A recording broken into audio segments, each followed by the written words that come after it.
Hello, I'm Hal Lublin. And I'm Mark Gagliardi. Since the dawn of humanity, one issue has gone unsettled. With the fate of the world in the balance, we're here to settle, once and for all, Disneyland versus California Adventure. That's right. Don't worry, everyone. We got this. Podcasts should have a theme song. Podcasts should not have a theme song. Yes, they should. No, they shouldn't. They sound good. Yeah, but people are just going to skip past it.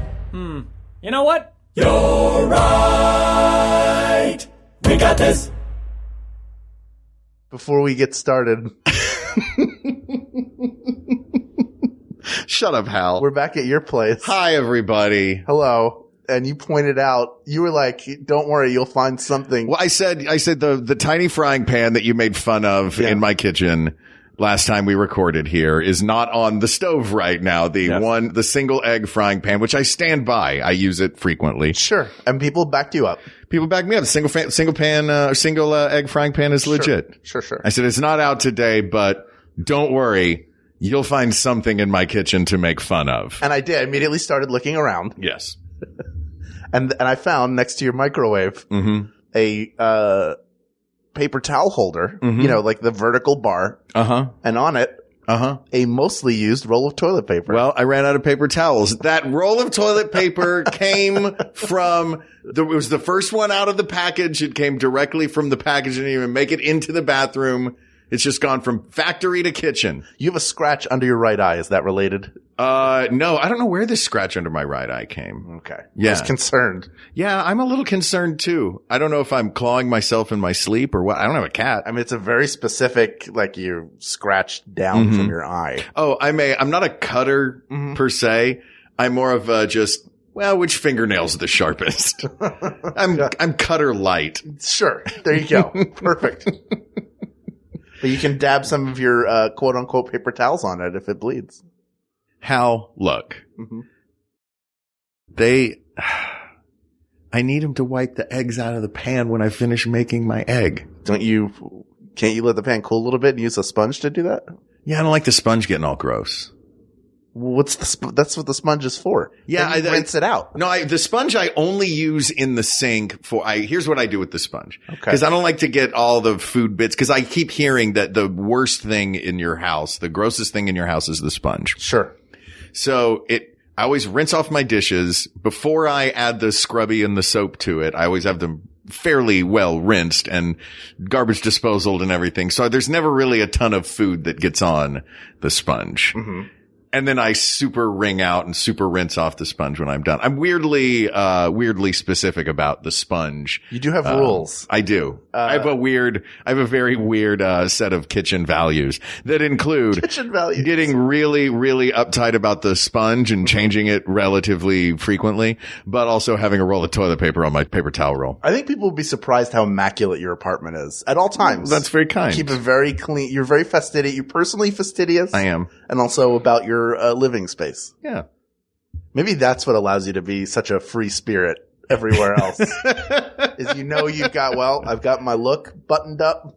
That's ready to go. I know where my stuff is. All my stuff is organized. Yeah. In fact, today you were scanning, you've been scanning, well, not today, you've been scanning through a stack of CDs and DVDs. Giant stack of DVDs, and like data discs just from years ago. That basically it's two great big books, like those CD books that you used to keep in the car. Yeah. Two great big ones of those are now just one tiny little hard drive, which makes me very happy. Yeah. But in that I found, and it's actually digitizing right behind us as we speak, episodes 2 and 3 of the Thrilling Adventure Hour. Yeah. Performed at M Bar in 2005. Back in the day. Before you were even in the show. I think you came in the next month. Show 4, I think, was my first one. I think the idea of Thrilling Adventure Hour without Hal Lublin is crazy to me. Like that a time existed. Yeah. No Annie Savage in that first one. No Annie Savage either. Neither of us were It's there. like a time before gunpowder. The world changed at a certain point, Hal. Yeah, it did. Yeah. It did. Yeah. So different. Friends of ours were in the show who were not in it later on. Just crazy to think. And we weren't far away from sort of the core cast. No, it was mostly everybody was there. Came together. Wow. Came together right after. Crazy to think. Yeah. So Disneyland and California Adventure. Yeah. So enough chit chat about my kitchen and Sure. my weird life in my weird apartment. Let's talk about Goofy's kitchen. Yeah, let's talk about Goofy's kitchen. So today we are who pitched this one to Max us? Kurtz. Max Kurtz. Thanks, Max. Thanks. This one is exciting. We're gonna the debate. We're settling that ages old, or at least, I don't know, 22, 23 years old. Something like that. I'm going to open up. I know we've done no research for this at all. Yes. Kate McManus is, taking the week off because, I worked at Disneyland and California Adventure for a very long time. Yes. And I was an annual pass holder for many years. Did not renew this year. Why didn't you renew? Because Star Wars Galaxy's Edge almost doubled the monthly amount I'd had to pay. And I thought, wow. You know what? Jennifer and I will just go. We'll pick a day or two and go. And that'll be it. Wow. That'll be it. Not right now. I mean, I guess I expected it. They raised the price because of Galaxy's Edge, which opens now at the end of May. Does it? And it's like I think for the first month you have to reserve spot, and the main ride, which is the one with the trackless cars, won't be open yet. The main attraction, rather. Mm-hmm. The Millennium Falcon will be open, from what I understand. Mm-hmm. And it's supposed to look beautiful. It is. I'll tell you this, having seen the PowerPoint presentation, after signing a stack of non-disclosure agreements and seeing a PowerPoint presentation, yes. This doesn't go out on the internet, right? No. Great. So the first thing you see when you walk in, no, it's going to be crazy good. How much more per month was it going to cost, though? I think it almost doubled. Gee whiz. Yeah, they had a huge hike, and if you live in the area, you can get your annual pass and whatever the amount. So say it's $120 for the year, you could pay $10 a month. Like there's no interest. You just sort of you can parcel it out, and that makes it a little bit easier than spending what is way more than $120 in one shot. Right, exactly. So I was at a level where I was comfortable doing it. I knew if I went like 4 or 5 times a year, I would cover it. Cause you get busy and you can't go all the time. I was able to do that last year. And then this year the new prices came in and I thought I just can't. Yeah. I can't justify it right now. Hey, look, if I book a bunch of jobs, maybe at some point it will be again, but right now, not on the cards. Let's talk. I'm curious in this conversation because I am, as a cast member, I always think of it as, when you're a magician and you show when you're an audience member at a magic show, you're wowed by the magic trick. When you're a magician in a magic show, you pull your joy from people being mesmerized by what you do. Right. Or, the wow factor of it. So let's talk about your experience as a guest. Like, do you have a park that you prefer to go to when you? I do. I think about it more look, you're going to have, you said that as if, I do, but I don't want to say because I don't want that to flavor the choosing. Well, I don't. We're at the flavoring the choosing point right now. I don't know if it's, for me, it's Disneyland. It's hands down Disneyland because you're immersed. Spoiler alert. I'm pretty sure that's going to win. Yeah. It's Walt's original, you're seeing his vision sort of come to life and you're seeing it evolve over time. The hub and spokes layout of it makes it way easier to navigate. The DCA is kind of a mess as far as that goes. DCA now, though, is so much better. DCA, look at you with the lingo. See, I know. Disney California Adventure. Not Disney's, by the way. Did you know Disney dropped the plural on all their stuff a few years ago? I noticed that because I saw Captain Marvel for a second time this weekend, and this time paid attention to the Frozen 2 trailer, and it just said Disney Frozen 2. And I thought that must be an error. No, they, when I was working there several years ago, they were like, hey, everybody, it was like a company-wide thing. They were like, hey, everybody, just so you know, we're dropping the, possessive from, Disney's. So now it's just Disney. Everything is just Disney and the thing. Why is that? I don't know. I'm going to assume that happened somewhere in the upper middle rungs of an office building. Sure. Sure. Yeah. It seems like one of those things. Nobody's making that decision at the Tiki Room. Yeah, exactly. Like, all right. Maynard said we have to change it. And nobody's making that decision at Imagineering. They're like, what? Fine. We're building parades. Do you know Maynard? I do know Maynard. Tiki Maynard, for those of you who don't know, is a legend. Is that the reason that you choose Disneyland as your personal choice? I mean, he's certainly something that helps. Tell the folks who Tiki Maynard is. Maynard is a cast member at Disneyland who's been working there for decades. And if you go to even the earliest Disney bulletin boards, Disney Parks bulletin boards, people would talk about him. Initially, I think a lot of it was he worked at the Haunted Mansion. He was there working the Doom buggies. He's high personality, high energy, like clearly loves being there, does voices. Like, I don't know if it's that he is an actor who never, like, this is his greatest performing stage, but he has become a legend among Disney park goers. And also many of the cast members I've spoken to, present and former, know of him and have varying opinions. I can get like the overly enthusiastic employee can be, when you're just trying to get through a day can be difficult, but also you have to recognize he's a value add. Oh, absolutely. Look, I love Tiki Maynard. I will say, and what he does in the Tiki Room, because in the Enchanted Tiki Room, someone gets on a microphone right before the show starts and says, "Ladies and gentlemen, thank you for coming to the Tiki Room. The show's about to begin. Please enjoy." Yeah. And it's usually just that, unless you get Tiki Maynard. And if you get Tiki Maynard, you get a whole monologue and like a stand-up set. And he's doing voices, and it's a blast, and he's really funny. I love Tiki Maynard. I will say this as a cast member. You can have all the fun you want. You can be the biggest cut up.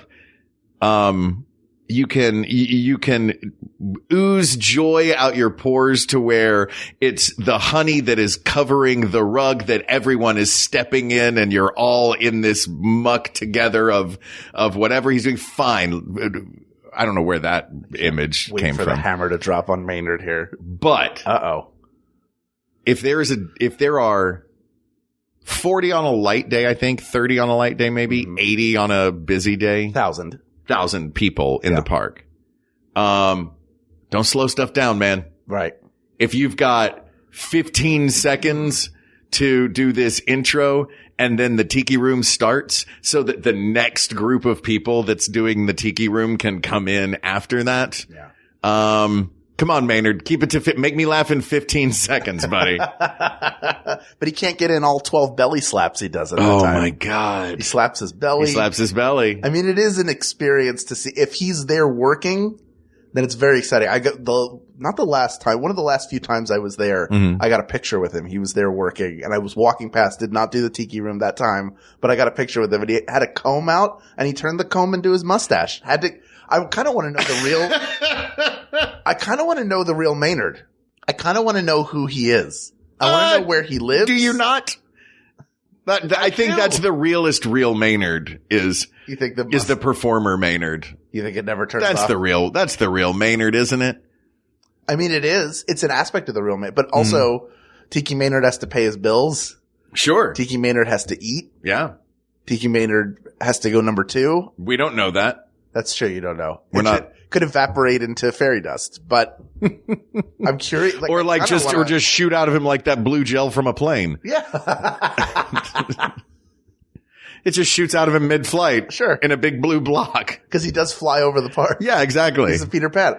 Somebody should do a documentary on him if they haven't already. On Tiki Maynard? Yeah, there has to be something on him. But I mean, I'm sure there are some fans have interviewed him and posted it online. If you find some Tiki Maynard online, go watch some Tiki Maynard. There are definitely videos. He's there, like, helping people out at the end of the night and working the parade. Like, you can catch him sort of all over the place. He's a utility guy. Well, let's talk let's move past Tiki Maynard and talk more about you as a fan of the park. You mentioned the hub and spoke system that I think is absolutely brilliant. Yes. Yeah, I mean, we've talked about Disney a lot on this show, and we've talked about the Disney parks a lot on this show.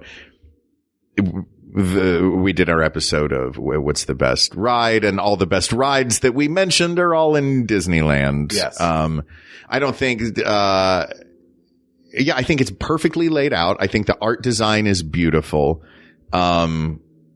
I don't think that the art design is, I'll get to this later, but I don't think that I think the art design is more realistically beautiful in California Adventure. Yeah, I mean, here's the thing. Yes, Galaxy's Edge has come to Is that Disneyland. California Adventure? It's in Disneyland. Oh, it's in Disneyland. It's behind the Rivers of America. Oh, that's right, because they cut the river in half. Yeah. So that opens at the end of May, and that is a major expansion. Yeah. For the most part, though, the Disney California Adventure has evolved. Which, by the way, opened in 2001. 2001, yes. So I knew I was out here when it opened.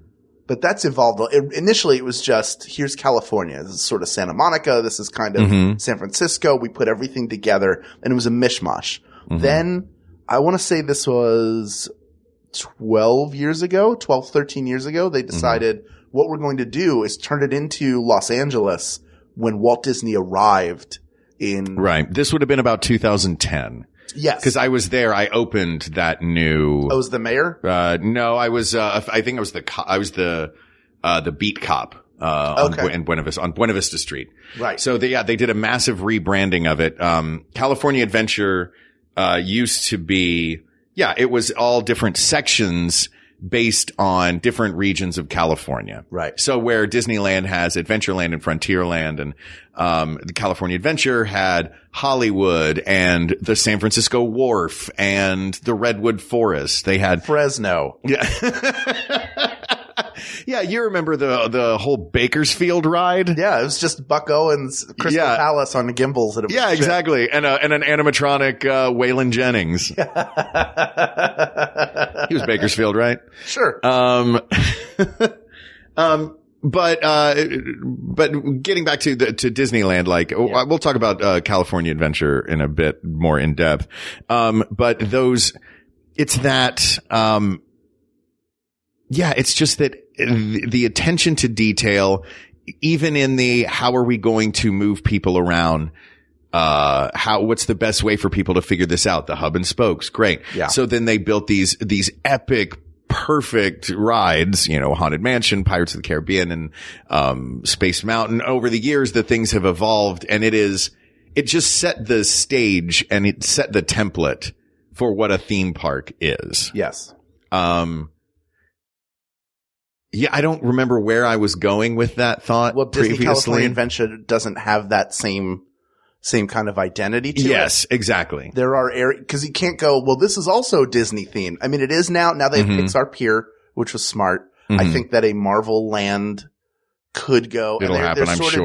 They're sort of doing something around Guardians of the Galaxy Mission Breakout, which I have to say is like, would make California Adventure a stronger contender to win. Because if they did what? If they did more Marvel stuff in there? Well, I just think that ride is a great example of where the park is going.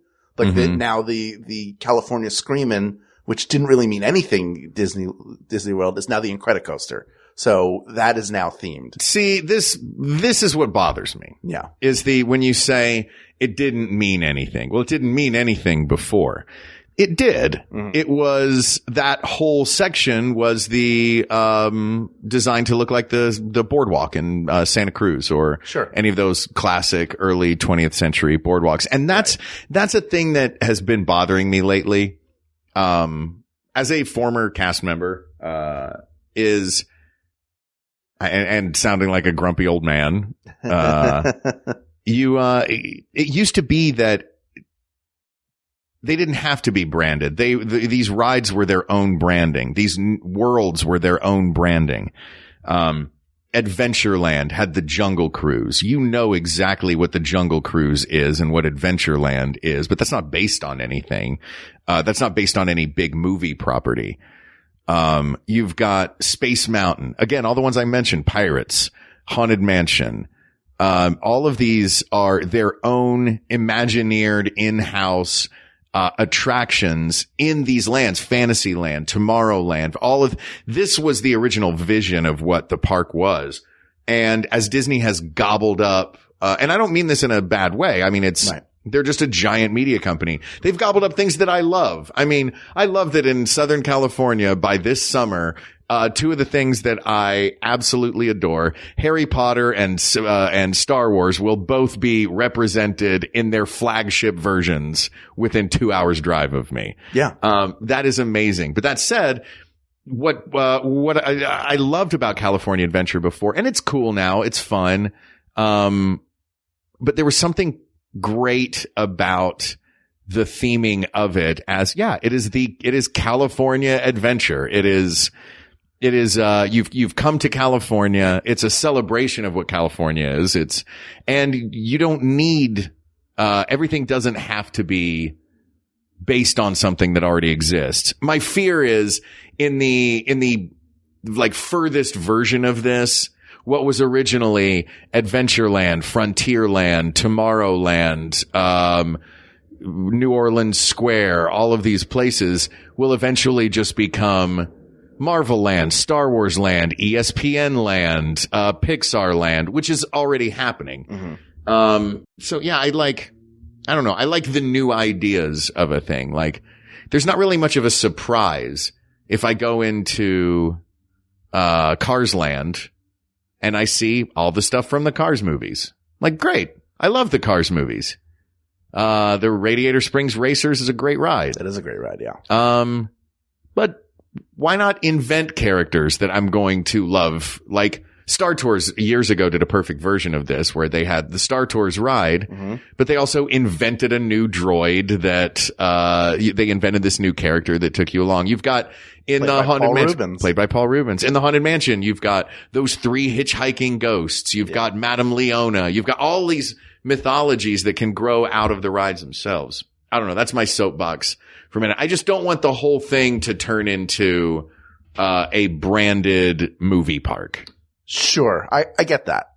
That makes sense. Here's a counterpoint.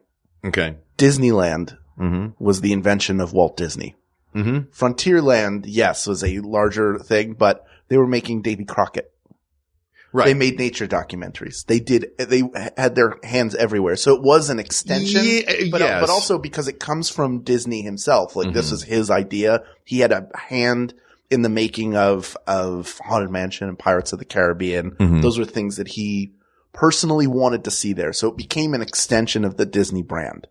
And he didn't have a ton of properties at the time to exploit. Everything he had, he used, right? You had Snow White, you had, Mr. Toad, Peter Pan, Cinderella's cat, like everything was there already represented. Well, yes, all specifically in Fantasyland. That was where he put his movies. Sure. Anyway, sorry. Sure. But all of it was a Disney view of what the future was and kind of harken back to the documentaries that he made and Wonderful World of Disney.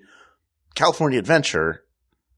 I mean, it's possible that this was an idea he had long ago that just they didn't get to before he passed away, but it doesn't feel that way. It feels like a decision made, hey, how can we make more money and add more rides? We have a limited amount of space. It's so funny you say that because that to me is what turning everything into branded property land feels like.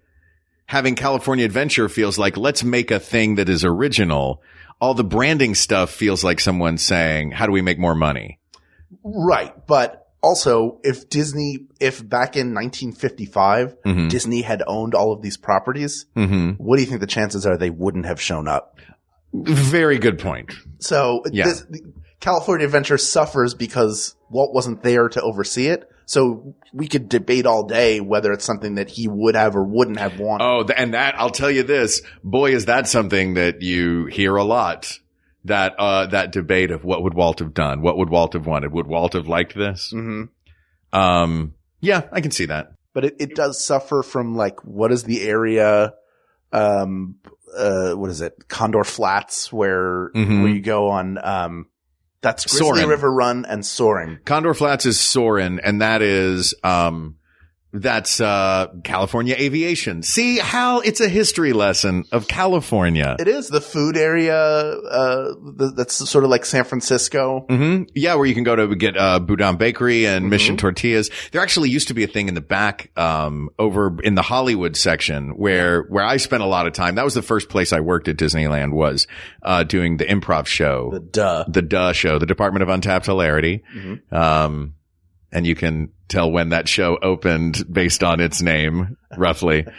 And there used to be a venue in the back that closed. They built such cool stuff that they closed, like the Disney graveyard of attractions and themed things that just didn't fly. There was some gold in there. And this one specifically was a food court based on all of the classic, LA nightclubs. So they had Don the Beachcomber. They had, Trader Vic's. They had like all of these, the Brown Derby and all these great classic. I mean, of course, they're not just serving up highballs to kids all day. It's like, that's only part of it. Yeah. It's more in the theming. Food. Yeah. That eventually turned into Flynn's Arcade, from Tron. Yeah. But the other thing had been closed for a while. They used it for classes. It was just sort of a multi-purpose building. We had rehearsals for things in there a lot. Yeah. But California Adventure does do a great job of rebranding and reinventing. Whether or not it's for branded properties, and we could argue about that, it does extend, it does change a lot. Yeah. And it's cool, in a park that always has Mickey and Minnie and Goofy and Pluto walking around. It's cool to see a SHIELD transport vehicle with Captain America on the back of it. And you hear that theme from you nerd from the first Adventure play. It's great. No, I know. I agree. I waited in line. I have a Thanos mug. Part of me hears that and I'm like, you're like, yeah. Mickey and Minnie and, oh, look at this, Buena Vista too. What is SHIELD doing here? They're watching. If you're going to be in a branded land, go to your branded land. They don't have one yet. Fine. Then I don't need to see Black Widow talking to Mater. In the meantime, just be in the movies. Don't you let me have my California rides? You don't want to see that crossover? I mean, I do kind of want to see Black Widow and Mater. What about something like, all right, here, I'm going to give you Disney California Adventure, an example of a poorly made attraction, an example of an excellently made attraction. Okay. I enjoy the Little Mermaid ride. It's a great break. It's cool. But the waiting in line of it could be any building. It means like you don't have that full like line experience like you would in Haunted Mansion is a great example of a line experience. Thunder Mountain Railroad is another one that's great. You're kind of immersed immediately. The Guardians of the Galaxy Mission Breakout. And that ride terrifies me, but I enjoy going on it because it's fun. I hated it. Used to be the Tower of Terror. I loved it when it was Tower of Terror, which is branded. I mean, it was branded. Yeah. We have a Twilight Zone. Yeah, we have a license for Twilight Zone. Let's make a ride. This is more, but it was also an original story. It was. I mean, the only branding on it was, that's like saying that, National Lampoon, Twilight Zone, like it was just a brand that they added to it. It was an original story. The Hollywood Tower Hotel. Sure. 1930s, or 1928, whatever it was supposed to be sent in. And then you're in the same elevator where people died and the elevator breaks. Yeah, exactly. No, you're in the service elevator. Right. To check it out. Yeah. Anyway, sorry, continue. Now the version of it they have. You've been on Mission Breakout? I have. I like it a lot. I think it's like a top to bottom. First of all, you have the party going on outside. You have the dance parties happening all the time, which is great. Those cast members are doing a great job.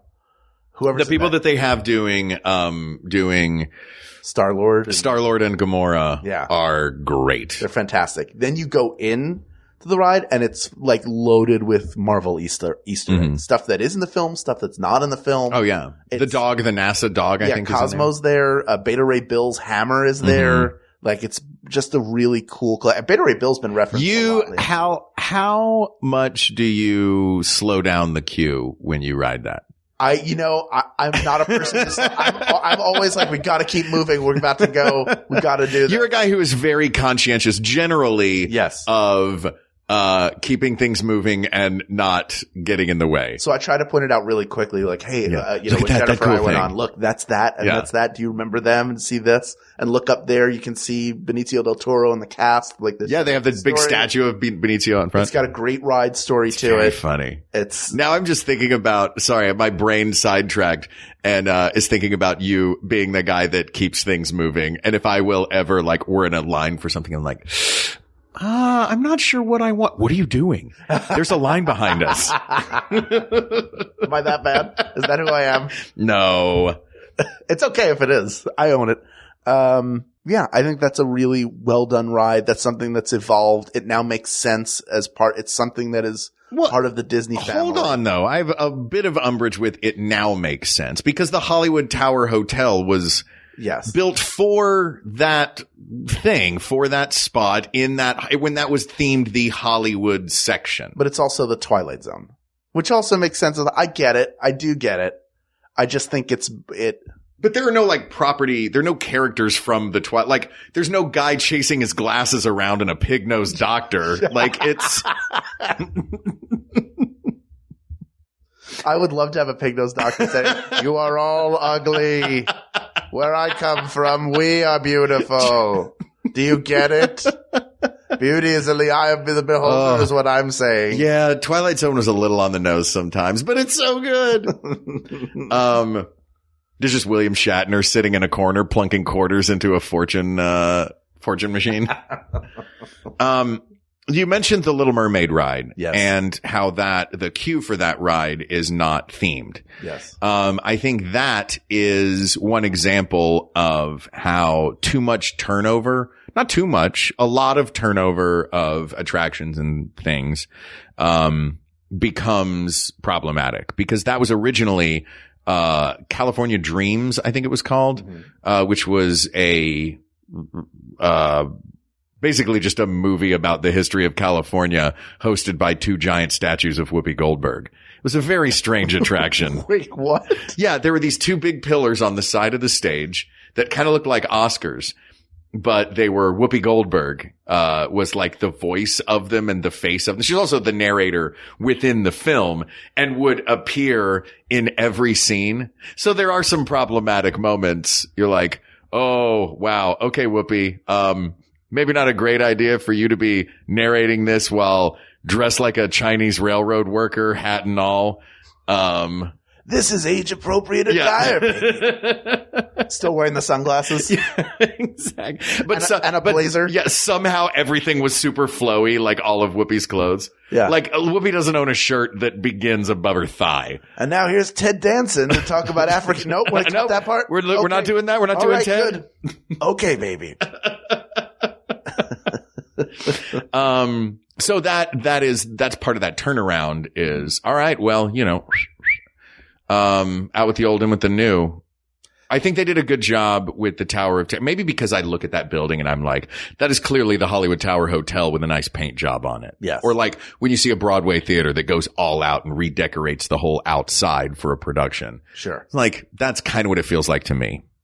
I get that. I'm partial to that area anyway, because it's where I started at Disneyland. It's where the Hyperion Theater is, where I did the Aladdin musical for 5 years. Yes. So I have some of my fondest memories of my life in that little corner of California Adventure. And I think that's one thing about California Adventure that is amazing. And one thing about, I guess it's not specific to California Adventure though. Yeah. Is you can find details and private moments. Like one of my favorite things to do, that I would do sometimes when I'd get off work, my buddies and I would do it, or I would do it by myself, is just go out to the wharf area. And there are areas where you just stand and you look and there's nobody around and you legit feel like you are in another world. Yeah. And that to me is the most exciting thing about it. And California Adventure, I think, has more of those than Disneyland does, just because Disneyland is so packed and so iconic all the time. Right. Everywhere you go is packed and iconic. Right. You have to go to like the little dining area by the water where the ducks hang out. Right. There are very few respites from everything. Everything's moving all the time. California Adventure has a lot more beautiful respites. I mean, they have a winery on a hill with a little restaurant in it that's like, hey, you want to get away for a little while? You know what sounds great? 45 minutes at a winery in the middle of my theme park day at Disneyland. If you're a functioning or non-functioning alcoholic. Oh, it's California Adventure. It's got to be California Adventure. It's the only place you can get booze. Yeah. Unless you pay money to be a part of Club 33, which is Club 33. That's tens of thousands of dollars. I think it's like 30 grand, maybe more at this point. It's also like a decade-long waiting list. Right. You have to be able to get in. Yeah. Yeah, if you're a drinker, California Adventure's the jam. I love California Adventure. Like I said, it's the first place I started there. And I know there are a lot more blackout days for the Disneyland side than the California Adventure side. I don't know. They do serve alcohol at California Adventure. There are a lot of blackouts happening there, I think. I see what you did. Thank you. Well done. Yes. Well done. Yes. Yes. I accept it. Thank you for your praise. Yeah, I'll tell you what. It's all right. Do you want to take a break? Yeah. And then when we come back, we'll tell everybody why Disneyland is winning? Yeah, but also we can just keep talking about this stuff and eventually at the end we'll say Disneyland. Fair enough. Is there really a debate here? Do people actually debate this? Somebody submitted this. I don't know if they... Max, did you... We have words. We're going to have words. Were you the architect of Disneyland California Adventure? Do you want us to pick it? Oh, I do. I have when we get back from the break, I have a great little detail. I may have mentioned on this show before. If I have, I apologize. But I will tell you a cool thing about California Adventure when we come back. Then let's take a break. Hi, it's me, Paula Poundstone. And it's me, Adam Felber. We have a podcast called Nobody Listens to Paula Poundstone. It's a comedy podcast where we bring on experts to teach us stuff we need to know. And by the way, the guy who came to tell us what to do when you encounter a bear never showed up. Anyway, it's fun. You are guaranteed laughs in every episode. You can't really guarantee laughs. What if somebody doesn't laugh? We'll get sued.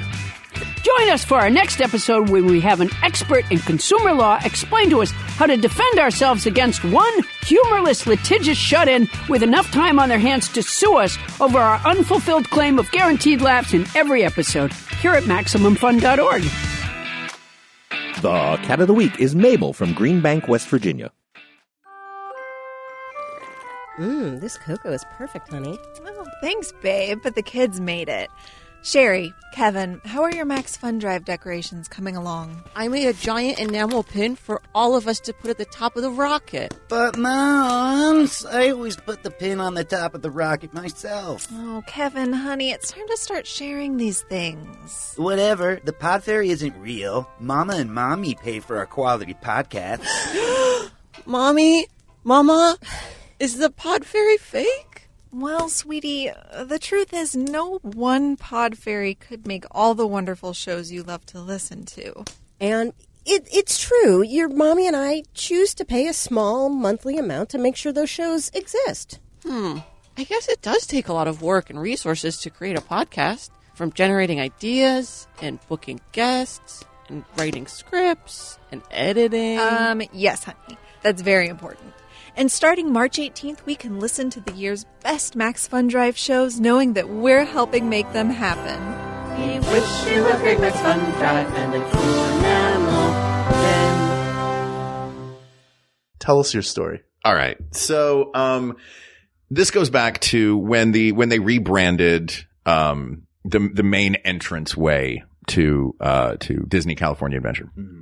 So this I actually thought was really cool. The entrance used to just be like there was a sun there, like a big mural of the sun. Right. Or there's a big fountain. There was a big fountain with the sun in it. There was a mural of, like a sunset that was very California looking, but wasn't specific to anything at the beginning. Right. And I don't know if the replica of the Hyperion Bridge was there. Do you know the Hyperion Bridge? It's not far from here. It's, headed toward the east side. It's like where Glendale and Hyperion split in Atwater Village. I think so. It's a famous old bridge, but they had built a replica of it as part of this. And, when you walk in, it was just a couple of stores, like, gift shops, but it wasn't themed the way that Main Street is on the Disneyland side. Mm-hmm. So, the idea that the Imagineers had was, we're going to theme when you walk into this area. Right. And what they did I thought was brilliant, which was where Main Street USA is the boyhood of Walt Disney in Hannibal, Missouri. So it was like here, or was it Hannibal or somewhere? Yeah. Missouri. Yeah. So his childhood idyllic hometown. Right. Then the idea for California Adventure was, okay, well, this is the California park. Let's make the day that Walt Disney arrived in California the theme of this. So there's a statue called Suitcase and a Dream that is Walt Disney in a fedora carrying a suitcase. Yeah. When you first walk into the park. There's a great show that they do that's like a Newsboys thing called Suitcase and a Dream with Mickey in it. It's a great show. Mm-hmm. And so the whole theme for that became Hollywood 1920 whatever, Yeah. And so that was the theming for the whole thing. And it was beautiful. Now the team that built the original Disneyland, all of the Imagineers and all of the Disney legends, they are all the names of the businesses on Main Street. The Sherman Brothers who wrote the music for Mary Poppins, Sherman Brothers, piano tuning or, voice lessons or whatever it is. Like all the different businesses had different things. Right. Do you know what the version of that they did in, California Adventure is? No. Buena Vista Street is the name of the street. Right. And so that's sort of the neighborhood is now Buena Vista. Right. All of those Imagineers, and you will see them. Now you can't not see them when you go. In all of the shops that line Buena Vista Street, the Imagineers got dressed up in old-timey baseball uniforms, did a bunch of photo shoots, and the Imagineers are the Buena Vista Stars. You will see in all of those stores, you will see baseball cards. You will see posters of the team. That's great. Yeah. So that's all the Imagineers that rebuilt the front of California Adventure. Walk into any shop and just look around for Buena Vista Stars merchandise and maybe not merchandise. They should have merchandise, but references and memorabilia, like fake memorabilia in the thing. They're more recent. It's not like starting pitcher ex Atencio. Right. Yeah. No, it's the 1920s. It's like, I think, our head of entertainment that wrote the show or that put together the shows for Buena Vista Street is one of the players. I got it. In like these black and white old photos. I love that. Yeah. It was really, fantastic. Really cool. Anyway, that was, that's a fun little Easter egg of Buena Vista Street for you. Yeah. Here's a fun Easter egg for Disneyland. It's the better park. Yeah, Disneyland is the winner. That's a big surprise. I know. That's to a lot of you. Hal, are you watching the clock because you got to watch a basketball game? No, I'm thinking about the clock. You can cut that out. No, keep that in. Okay. No, I'm thinking about but it's true. I think what we're doing, what we have been doing, is trying to give California Adventure its due, and there are really fun attractions there. Mm-hmm. I do like that it's evolving. We seem kind of split. Police are arresting me. That's what's happening. You know what that is? That's the ear cops. Oh no. I can't go back to ear jail. I won't go back. You're getting a micket. I did not invent that. A micket is what you get if, as a cast member, you park improperly. You get a micket? You get a micket.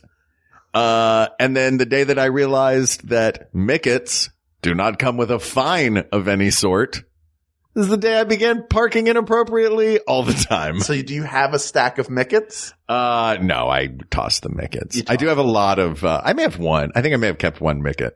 Just wait until you come out and see Grumpy putting a boot on your car. Then you'll realize. Of course. Why has it got to be Grumpy? Why has it got to be Grumpy? You think that's what made him grumpy was his job as a meter maid? Yeah. Meterman? Meter dwarf? Yeah. Yeah. He doesn't want to be. Hang on a second.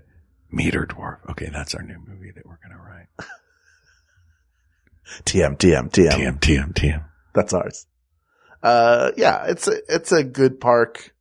It's just not Disneyland. Disneyland is magic head to toe. Yeah. DCA is still figuring out what it wants to be, and I think it's been figuring that out since it opened, and that's fine. And you can go there and have a good time, and I love I think Cars Land is a really great it's got great immersive experiences. Mm-hmm. Cars Land is great. The Hollywood Street, is that the name of it? Hollywood Street? Buena Vista Street. Buena Vista Street is great. Mm-hmm. All the lands are great. I mean, that's the thing. Really, this episode was never about choosing between Disneyland and California Adventure. This episode was about us getting to talk about California Adventure. That back corner of Disneyland California Adventure is great. With Goofy's Flight School and stuff. That area is still a little rough. That area is still figured out. The aviation area is. It's simultaneously a park for very small children. Mm-hmm. So it's got a lot of rides that you would find, like stuff like the Zephyr. You'd find that at any park. Well, that's that one section in the back. Right. But it also is the most adult park because they serve alcohol there. Right. So like, what are you? Disney? Right. Are you supposed to send your kids on those jellyfish rides while you knock one back? Well, and that's the thing too. And that's why it kind of bothers me that everything's these branded lands. Yeah. And I don't mind branded lands, but like, you know what I would love to see? Okay, I'm going to give you 2 pitches for Disney ideas. Okay. One, for Disneyland, one for, California Adventure. Mine for California Adventure. Yeah.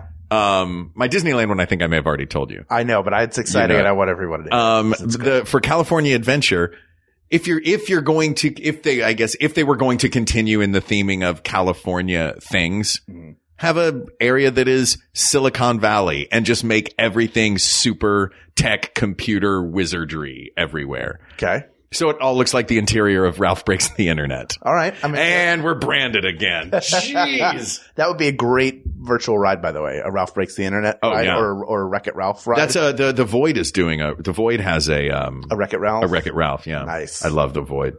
But my Disneyland one that I think I still stand by and would love for them to do, because they have that great big red and white rocket and it looks so 1950s mid-century cool.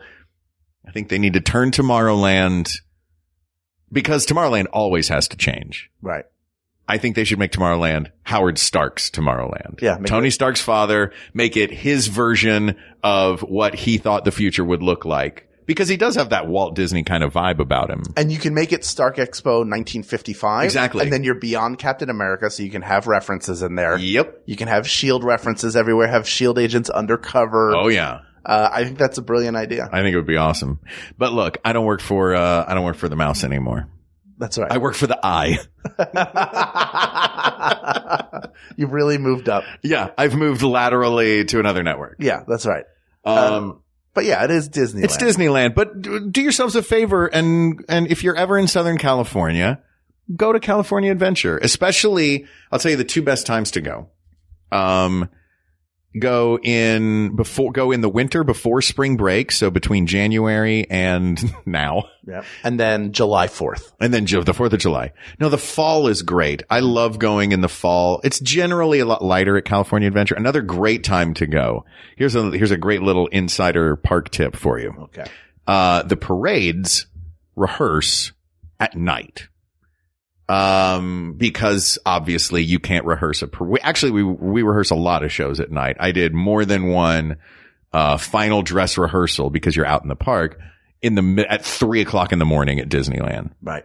So if you find out that there's going to be a new parade happening in California Adventure, they did Block Party Bash for years. I'm not sure what parade's now.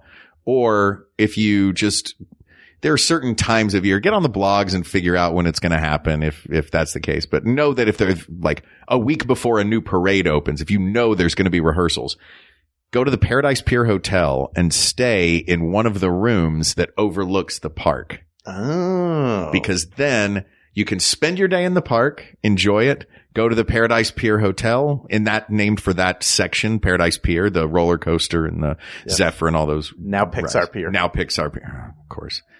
Did they change the name of the hotel to the Pixar Pier Hotel? No, not yet. Not yet. And stay in one of those rooms that faces the park, and you can watch a brand new parade happen at 3:00 in the morning. That's amazing. Isn't that crazy? Weird. It's just one of those weird, and people will get those rooms on those nights for that reason. They're like, yeah, I want to check out the new thing, because you're going full out. It's 3:00 in the morning. You can't blare the music, but doing all the dancing, doing all the, smart. Yeah. That's anyway, smart. Go to California Adventure. It's a blast. I love it there. It was my home for a very long time. Please go visit the people at the Frozen musical that's playing at the Hyperion Theater now. We didn't even talk about how they got rid of Muppet Vision 3D, the one branded thing that I loved. And now they just play ads for other Disney. You know what? It's Disneyland. I know. It's Disneyland. It's Disneyland. It's Disneyland. We love Disneyland. We love Disneyland. So Hal, if you will. Clearly superior. People of the world, it's Disneyland. You all knew this going in. I'm excited for the few people on the internet who are going to defend Disney California Adventure as the superior park. I can't wait to meet you and find out who you are. I want to know. I want you to defend it. Defend the parks you love. That's the point. You're not wrong for loving the park. It's just not the superior park. It's Disneyland. Yeah. All day, all You could night. end every episode with that. You're not wrong for loving this thing you love, but objectively, this one is superior. Yeah, that's right. You're never wrong for having an opinion. Yeah. But now our opinion is fact. That's right. Our opinion is fact. And the opinion of many others. We're not alone. I know. We don't stand on an island here. We stand in the middle of a mountain of people. Yeah. A space mountain, a big thunder mountain. That's right. And a splash mountain and a Matterhorn. And a Matterhorn. Yeah.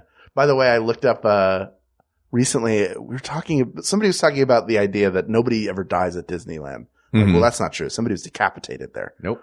Not declared dead till you're off the property. But that led to a Wikipedia entry of incidents at Disneyland. One of which was during an Aladdin performance, the performers were flipped upside down. I was like, I think maybe Mark was there for that. I was there the next day. The next day you were there. Yeah, I was there the next day. Everyone is safe. Yes, everyone is harnessed fine. in. They were all harnessed in. They went on an upside down carpet ride. Yeah. That must have been terrifying. Yeah, they saw a whole new world. That's right. And that's the alternate. Or world whole new A. So dumb. Oh my God. Why is this happening to me?